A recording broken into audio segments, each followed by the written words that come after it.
Right now, crypto is doing the impossible by flipping bullish and seeming like there's going to be at least a short to midterm bullish wave here in March, just when things seemed on a global scale like they couldn't get any worse. Today, we're going to be talking about how the war in Europe is affecting the crypto markets, everything that's happened over the past few weeks, and what we can look forward to going forward. Now, of course, it's going to be impossible to look around every single corner as things are evolving literally minute by minute. And I do want to be very clear that I am not a geopolitical expert here, and I'm not going to pretend to be for you. But what we do know is that when things look darkest in the crypto industry tends to be when the most important buying opportunities, or at least just moments that you need to be paying attention to, that's when they happen, is when things look utterly dark as if there is absolutely no hope.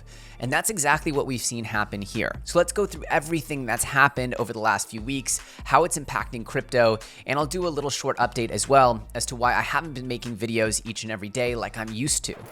Now we're about to dive in and talk about this magnificent pump from Bitcoin and what's really causing it, what we see happening next. And if you're excited about that, please like the video. It's been a little while since I've put up a video, so I'd appreciate it if you all smash that like button and help get this video out there. As many of you on the channel know, my passion and what brought me to cryptocurrency was the love of building products. And not one, but two potentially industry-leading products are being released by the Superfarm ecosystem. It requires my full attention over there right now, and quite frankly, doing the content while crunching so hard on the product, it definitely has taken its toll. So it's been a little bit of a recuperative moment for me, working extremely passionately on the products that I believe are the next step for the crypto industry. So the time off has really allowed me to recharge. Of course, I'm going to continue making content always here on the channel, but that's what I've been doing. I've been focused 100% on the products, and seeing them grow at this pace and get so close to delivery, it's just been absolutely magnificent. So if you guys are excited for all that, please smash that like button. But let's get back to the topic at hand,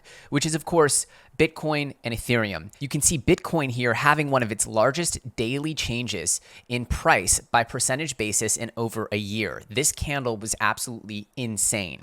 The question is, why is it flipping bullish when the rest of the mainstream equity markets, the NASDAQ, the Dow Jones, they're actually on a significant downtrend? Yet crypto has just had this magnificent candle of green bullishness. And of course, the Bitcoin maximalists, the crypto long-term believers, which believe that Bitcoin is a safer asset, would tell you this is Bitcoin doing what it has always been programmed to do, which is be a safe haven for when governments and humans effectively make the choice to ruin the currency, to debase currency, to effectively diminish its value. This is why Bitcoin is so important, because it's governed by code, not by humans. And we're seeing the power of that narrative and its core main utility start to shine, in my opinion, like never before.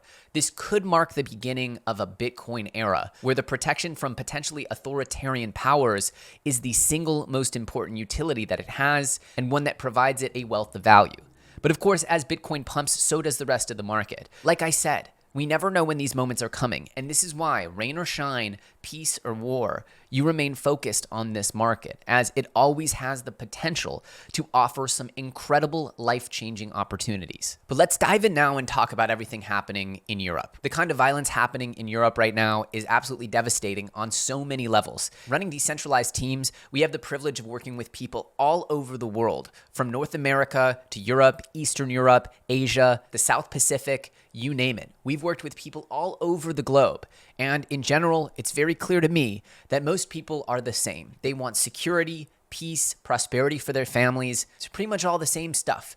And so I sympathize with anyone and everyone being affected by this conflict. Now, this isn't CNN. I'm not here to rehash all the events of what's happened between Russia and Ukraine, but I do want to focus on some of the economic impacts. For example, after Russia invaded Ukraine, we know that this happened just a few days ago, the news cycle has been spinning out like crazy. We've seen all kinds of anti-war protests stretching into the numbers of the hundreds of thousands like this one in Germany. And the economic sanctions against Russia, which is the primary tool that the Western world is using to counter the Russian invasion, while they began quite toothless, quite ineffective, they ramped up to being completely devastating overnight. It flipped like a switch from something that might just affect a few oligarchs or a few banks to widely affecting the entire Russian population. We've seen now the threat of bank runs and a complete crash of the Russian ruble. We've also seen neutrality previously held by certain nations like Finland, like Switzerland and Sweden switch up in an instant. They are no longer neutral. This is both wild and historic. On a geopolitical level, we've just never seen this stuff before.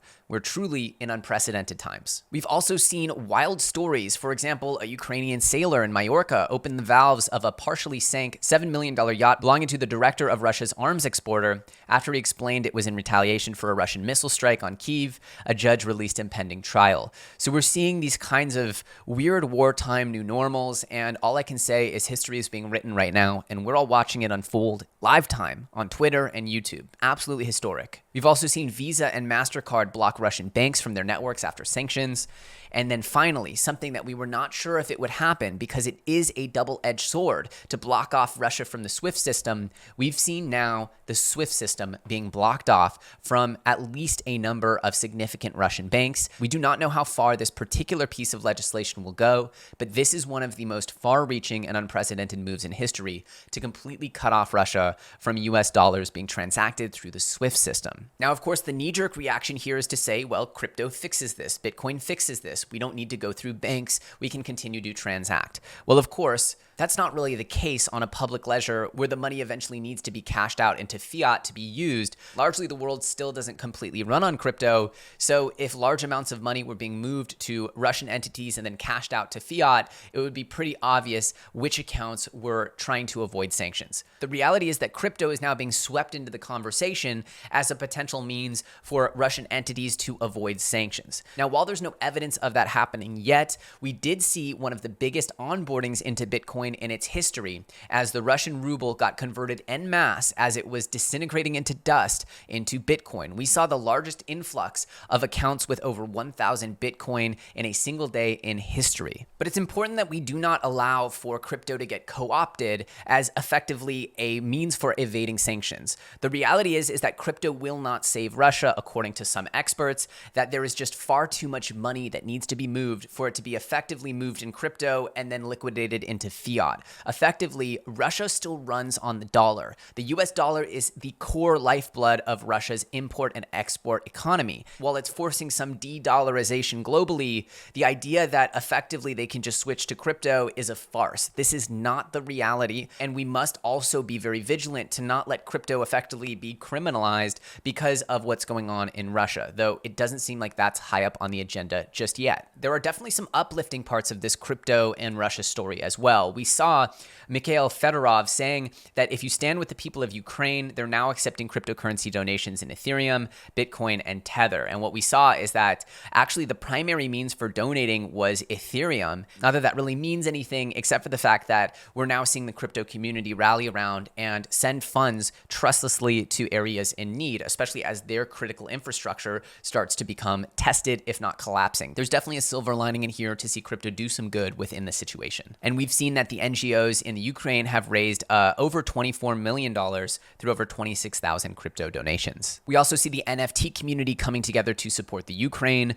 with Ukraine DAO, Relief, XYZ. There's just been a bunch of efforts here, and it's uplifting to see that when people feel strongly about something, they can come and make a difference just by grouping together online. It's a beautiful thing. It's really what crypto was kind of designed to do, was to allow groups of people to enact the change they want to see in the world. But it's important to realize that Russia is not just using Bitcoin to avoid sanctions, that actually Ukraine was the fourth highest per capita adoption of Bitcoin and cryptocurrency in the world on a per capita basis. So as Nick Carter's saying, as these absolutely tragic circumstances unfold, it is a fact that potentially millions of Ukrainians will be able to escape with a portion of their savings intact due to the fact that they were holding Bitcoin and cryptocurrency, and they were among the best positioned in the world to do so. That is inarguable. Now, of course, we know that it's not not a perfect system, but the idea that people would be only able to retrieve a small fraction of their life savings, we heard somewhere around $4,000 was what the banks were limiting each person to as they were withdrawing funds to flee the country. The idea that people could preserve some of their wealth in Bitcoin is something that is uplifting and exciting to hear. And this chart certainly is worth 1,000 words as you see the massive influx in Russian ruble-based trading into Bitcoin as people effectively try to flee the Russian ruble. And we see now that Bitcoin is now above the Russian ruble in total value as far as a currency globally. Now, after this surge back, I encourage you guys to be watching Eric Krown's channel, Eric Krown Crypto. We'll have a link in the description. He's been making content for the channel. Because I've been so silent and because I've been so focused on other things, I haven't been publishing the content he's been making for the channel, but I do want to shout him out. He published a video at 38K before this massive explosion where he called this move to the upside, and he continues to be one of the greatest of all time, but supported here on Twitter by Don Alt. Most of the people that I see are expecting a wild wave of bullishness, at least for the short to mid future. Eric messaged me this morning, just one simple line: expect to be bullish for a while. And that to me is super good news when, God knows, we all need some. And again, we see the merry-go-round of crypto as we have reports that all-time high buyers of Bitcoin have largely capitulated, and the slow, hodl DCA accumulators are now controlling most of the supply. The reality is that this is how crypto works. When the FOMO engine is at its peak, it's usually a time to be risking off, to be selling, or just to be doing nothing. However, when the FUD engine, when the uncertainty, when the doubt, when the misery is peaking, that's usually the time where you want to be accumulating. This is just the counter-emotional cycle, which we talk so much about here on the channel.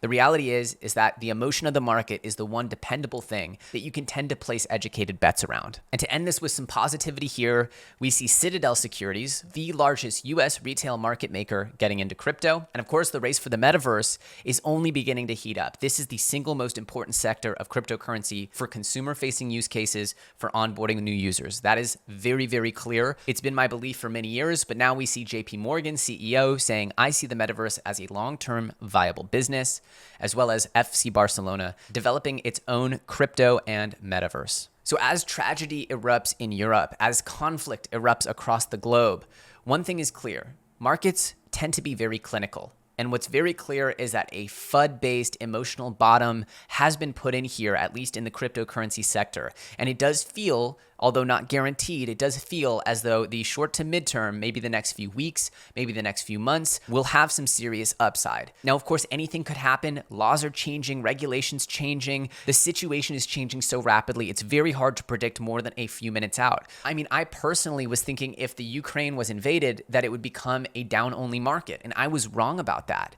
The reality is that we don't know what comes next. And that's why we keep our heads down and we keep building each and every day as if Bitcoin is headed to 1 million without pause. We build, we stay engaged, and we stay optimistic because you never know when the next bullish eruption of the market will happen. And you never know when all of that hard work, patience, accumulation, and belief will be effectively validated by the market.